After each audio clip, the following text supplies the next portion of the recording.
Hey, how's it going? Long time no see. It has been quite a while, and I'm really glad that you're here. Welcome to this podcast, Sarcastically Optimistic, hosted by ya boy, this guy.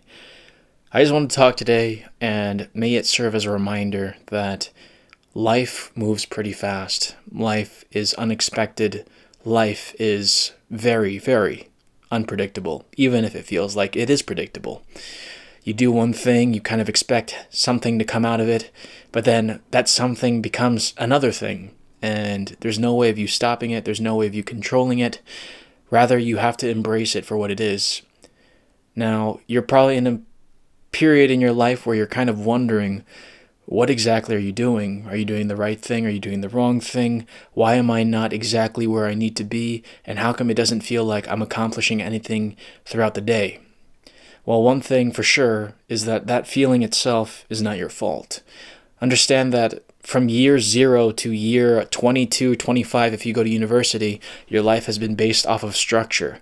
You have been living under a roof, hopefully with a guardian that tells you what to do, what time to sleep, what to eat, and all that jazz, unless you are in a circumstance where you have to decide those things very early on and you have to kind of grow up quicker than the normal person that does have these privileges. And maybe you go to university, you go to high school, you have a class structure, you have to go to class at a certain time, you have to, have recess at a certain time. You kind of understand that, at this moment, 12 to 1, you can always expect it to be lunch, a lunch break from classes.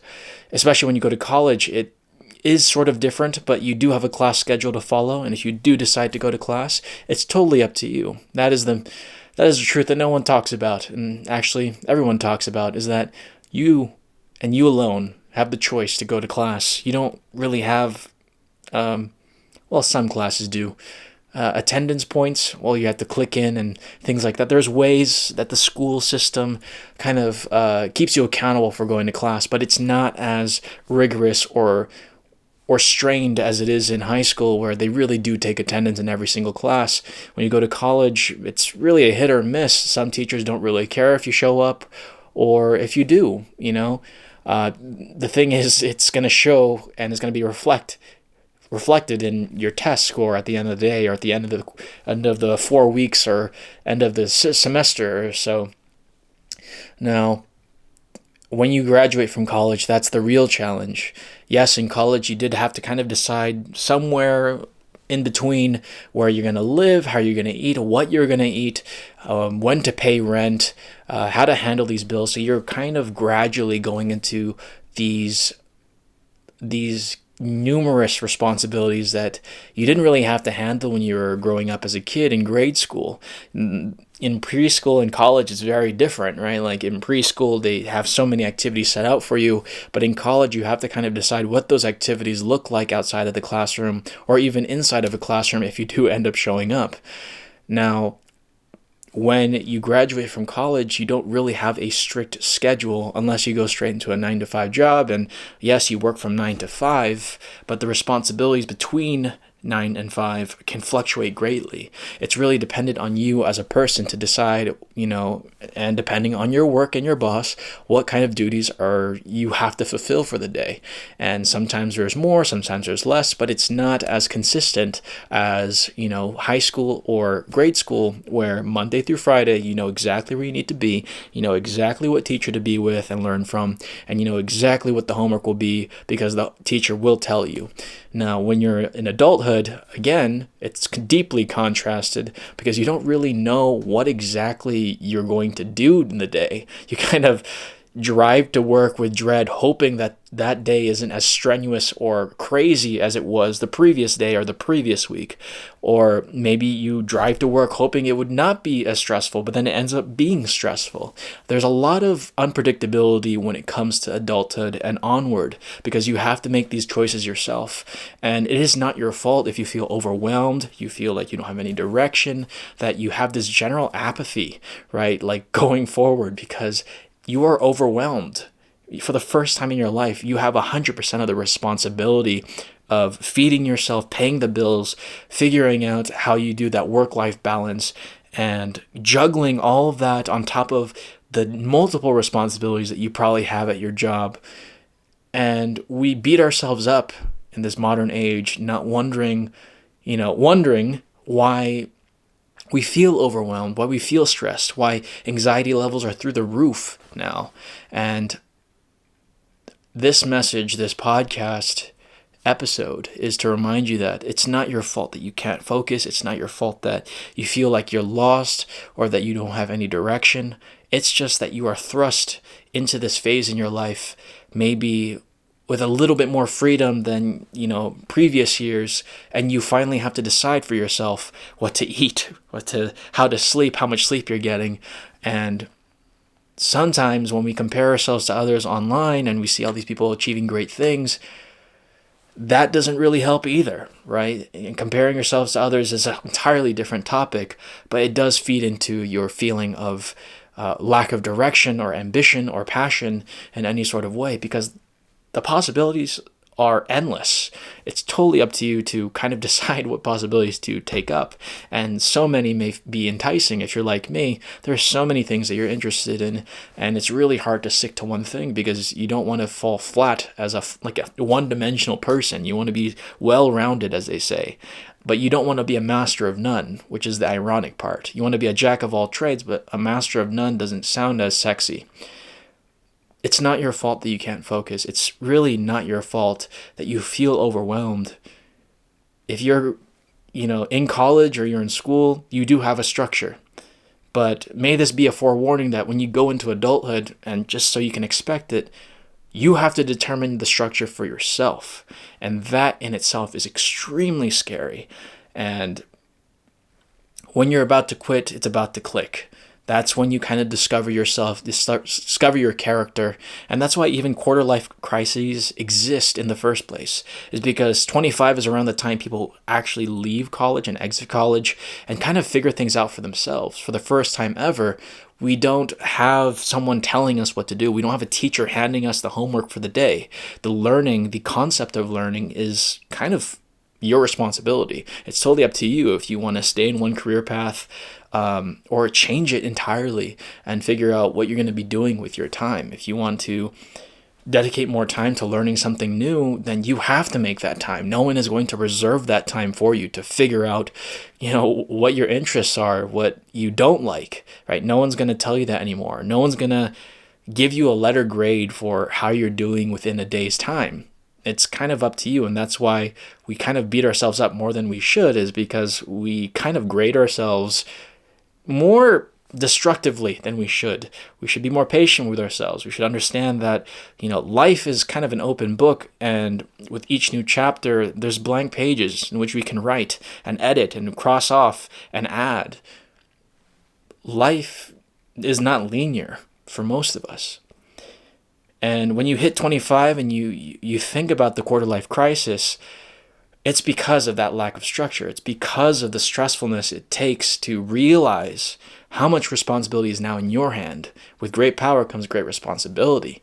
And it's not as easy as it sounds. You're not like Spider-Man or anything, but you can be your own hero. You can write your own story. You can be the main character of your own story, and no one is stopping you. Unless we allow the time to pass by itself, not really thinking about what we want, what we like, what we don't like. And that's when we start to feel like we're falling back, falling behind, that we are not getting where we need to be. But at the end of the day, it's really up to you. And it's really good if you build up this habit and you build up this tenacity, this willingness to do more and more very early on when you're young, and realizing that it's inevitable to reach a point where you will have to decide for yourself.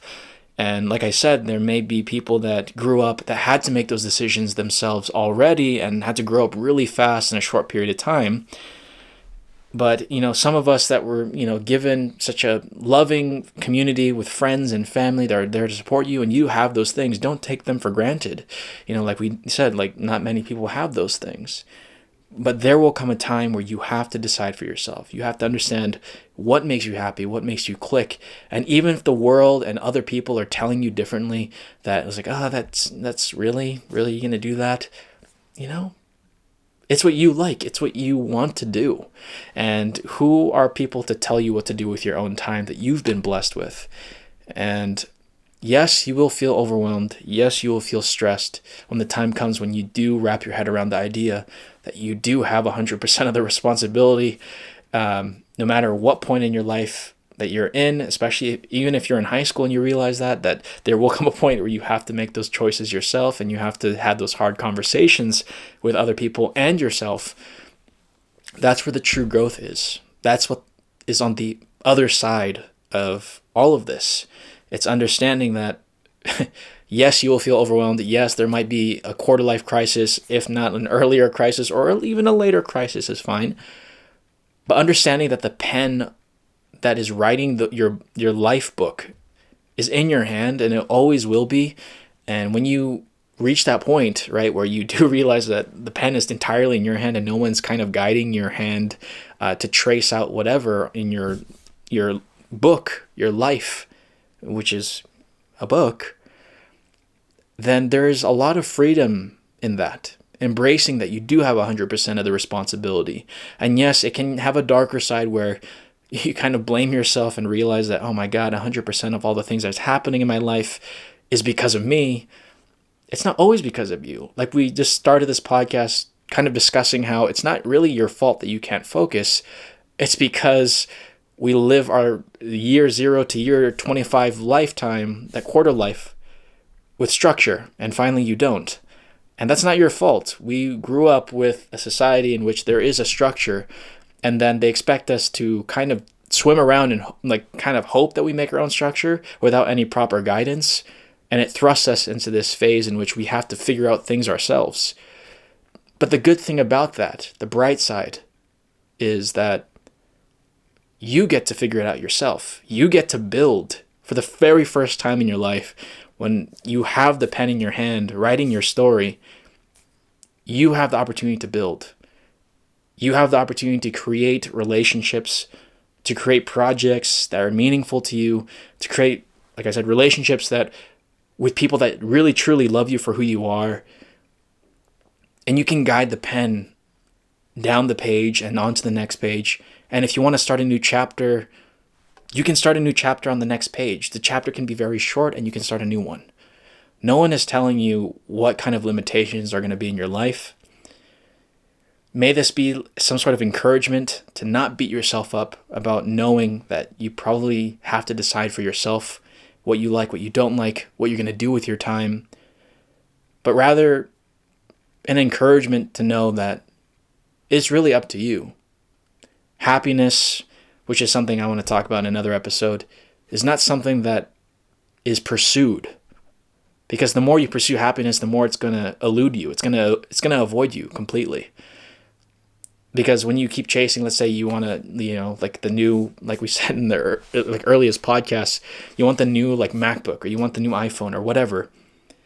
And when you get it, after a couple of days, after a couple of weeks, you don't feel satisfied anymore. And you thought that having that thing, that item, that material item will make you feel good, that will actually provide you with the happiness. The chase feels good. The chase is actually what really hits the dopamine levels high, is it's the chase, the pursuit of that item, the iPhone in this example. But when you actually have the iPhone and you give it a couple weeks, the happiness that you thought was going to be there doesn't last that long. It keeps going. It keeps this like treadmill almost.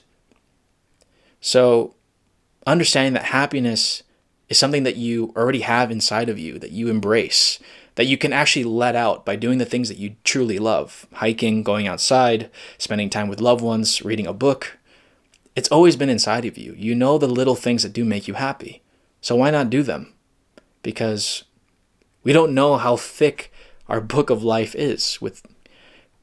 In all honesty, we don't know how long this life will last. And this is not to say you only live once, shove everything to the side and kind of take things for granted because, you live in the moment. No, it's not about that. It's severing things that only give you short-term pleasures and desires and building those projects and friendships, relationships that will last a lifetime, that will have a recurring role within your book, however you write it, that you'll constantly see those names. You'll constantly see these projects, these endeavors constantly come up in your book because it's something that you love and you love seeing it written there. You are the author of your own life. Yes, it is scary that all of this stuff is kind of out in the open. This podcast is notorious for not really having a general script, but it's actually kind of beckoning you to ask yourself the questions that you need to ask yourself. What you really like.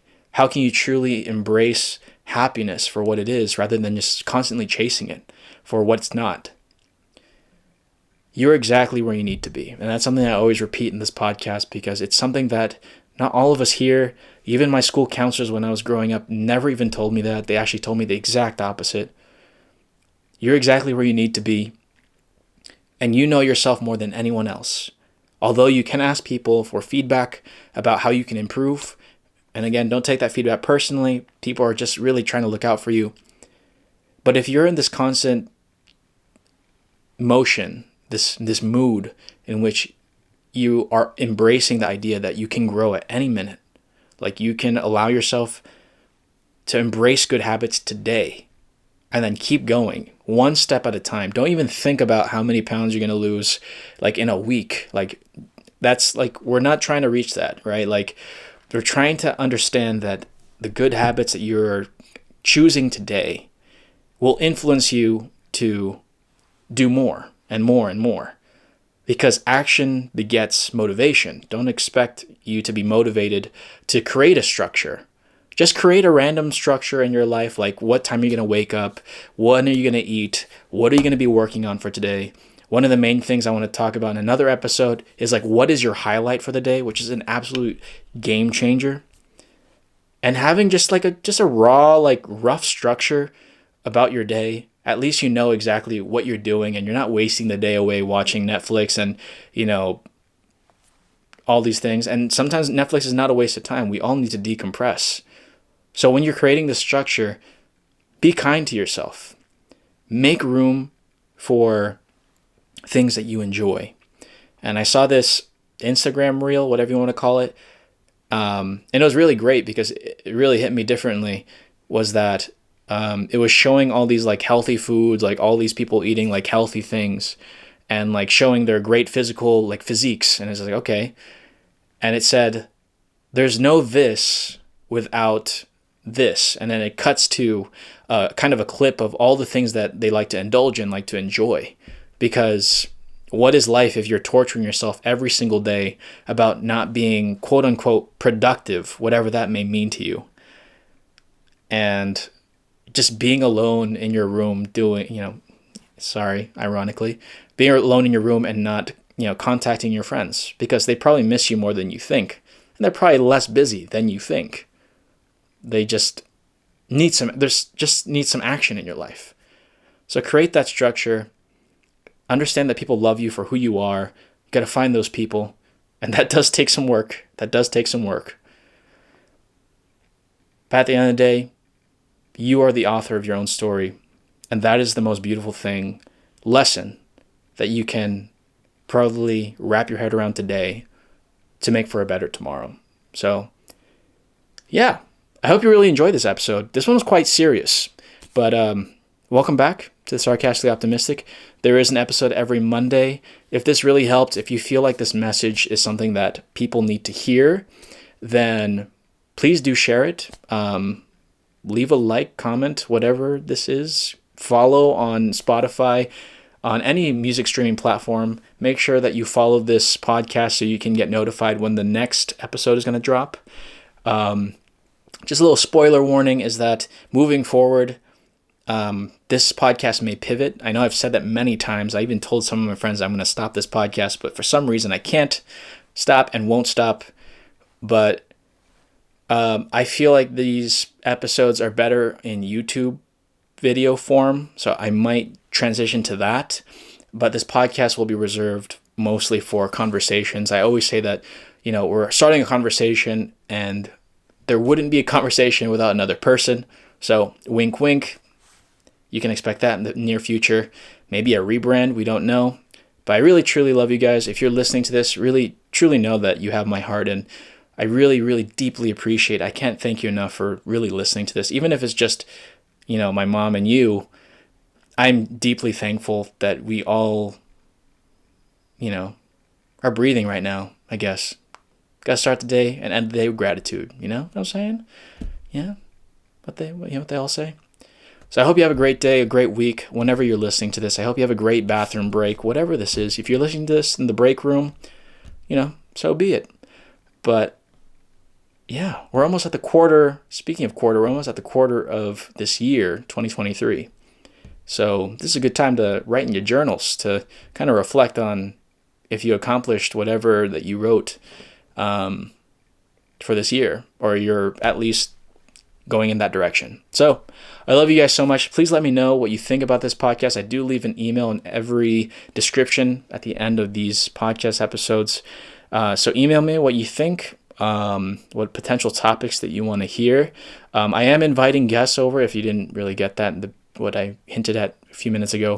But we're going to be talking about exciting things, and I'm really excited to reach out to these people. If you want to be on this podcast, let me know. It'll be a great time. And yeah, I hope you have a wonderful day. Hopefully this was helpful. Catch you guys later. Goodbye. Baby, why you always smoke a J, but like some watch some anime come through to the pad I'm trying to play. The Super Smash Bros, what you know? Wait to let me pick Luke Carbo, you don't even know what I'm saying. Up B, and down B, now be playing, praying. Anything with you, baby girl, it's a day.